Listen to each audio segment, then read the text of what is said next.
6 years after the kick six, Alabama done in by the kick zero. Mark Rogers TV, the voice of college football. Please like, comment, share the videos, and subscribe to the voice of college football as we deliver the best in discussion, debate, and analysis. Auburn 48, Alabama 45 in the Iron Bowl. This most likely had no college football playoff implications. Still, it is very sweet in this state where the rivalry is just about as bitter, if not as great, as anywhere in the land. Again, Tigers win at 48-45 and have now won 2 of 3 against the Tide, having won there on the Plains 2 years ago, 26-14, even though Alabama did win the national championship. So it appears, I cannot necessarily come up with a way in which Alabama will be selected to the college football playoffs, but I'm going to have to hear it and see the brackets with my ears and eyes on Selection Sunday next week for me to really believe it that Alabama will not be selected to the Invitational. All right, let's get to the plays that decided this back-and-forth contest, a very entertaining game, unlike Iron Bowls that we've seen before. But in the last 5 years, we have seen some shootouts, certainly 55-44 in 2014, still being the highest scoring contest in which Amari Cooper starred. Okay, back to 2019. The kick zero I refer to is the Alabama drive by Mac Jones and company, 12 plays, 52 yards. They culminated with a clank off the left upright by Joseph Bolivis. 30-yard field goal miss, chip shot. Should have tied the game at 48 with just about a minute to play. Instead, Alabama was denied again with just over a minute left to play. 30-yard miss by Bolivis. Alabama down 48-45. It was stated sometime after the game that, according to ESPN, Alabama, since Nick Saban took over as head coach in 2007, has missed 101 field goals. That's the most in the country. And guess what?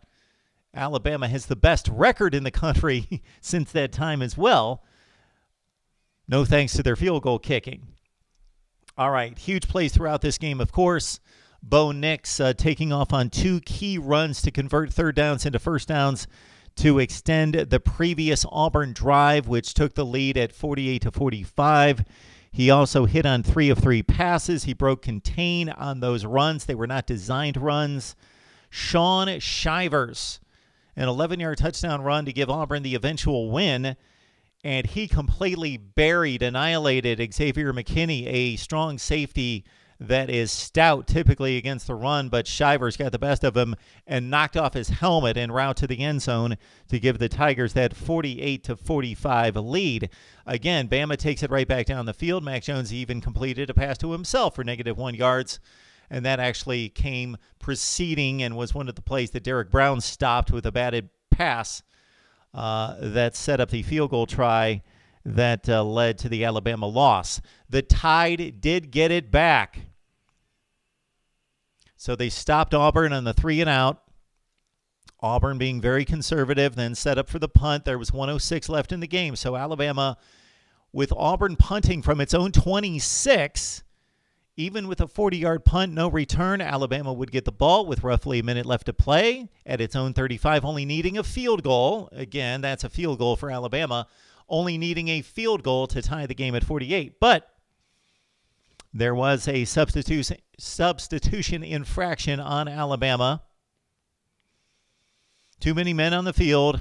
There's your ball game. There goes the drama of the final drive for the Tide with Mac Jones, who accounted for himself rather well. First huge game, huge start against a top defense on the road, on the Plains, one of the more difficult places to play in all of college football. Mac Jones hit on 26 of 39 for 335 yards. He had 4 touchdown passes, 3 of them to Jalen Waddle. More on him in just a second.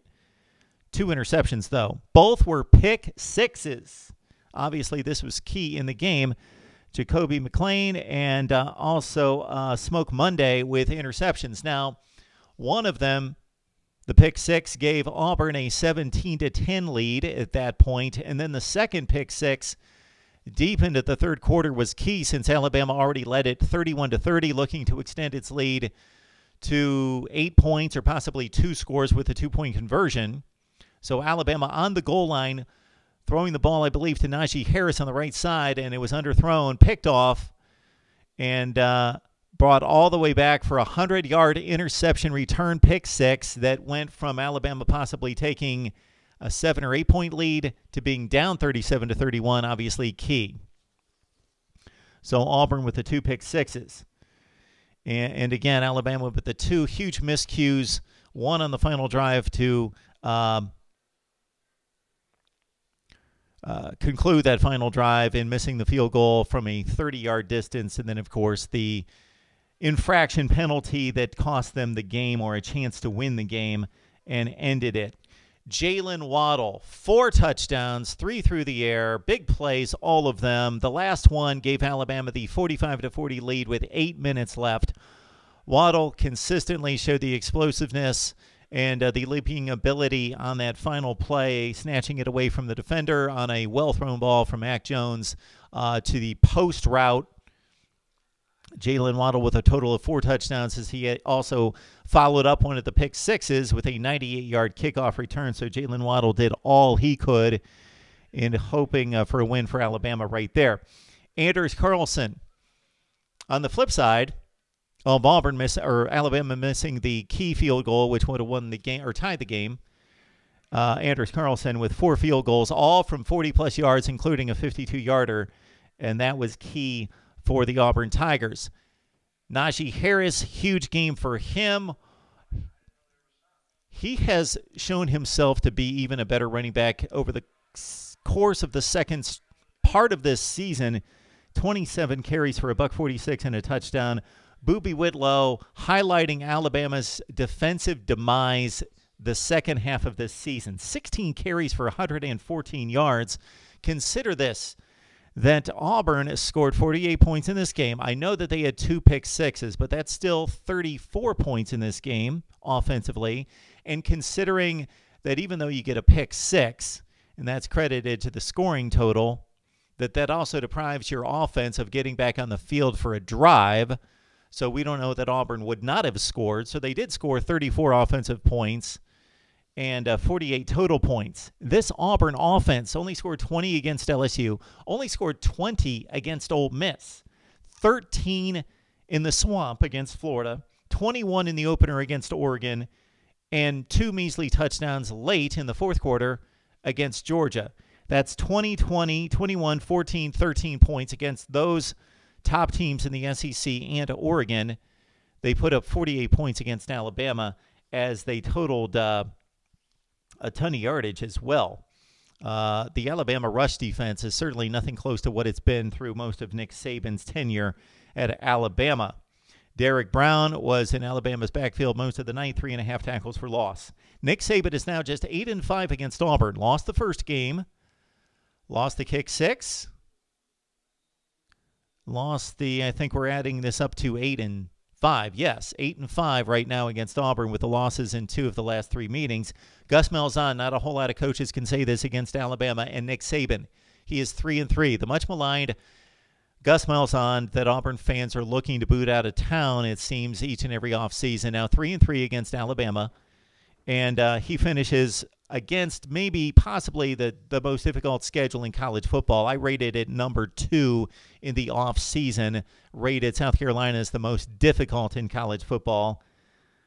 Gus Malzahn, 9-3.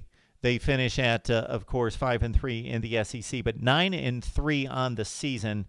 And who goes to the Sugar Bowl? Let's say Georgia sneaks into the college football playoff with a win against LSU, then that Sugar Bowl berth is up for grabs between 10-2, most likely 10-2 Florida and Alabama, but also you got to give consideration to the Auburn Tigers as well. Your thoughts on Alabama and Auburn as the Tide blows it with a missed field goal and a too many men on the field penalty, which would have deprived them from just needing about 25 to 30 yards of field position to get back into field goal range to tie this game and send it into overtime. So 6 years after the kick six, Alabama gets a kick 0 and loses the Iron Bowl.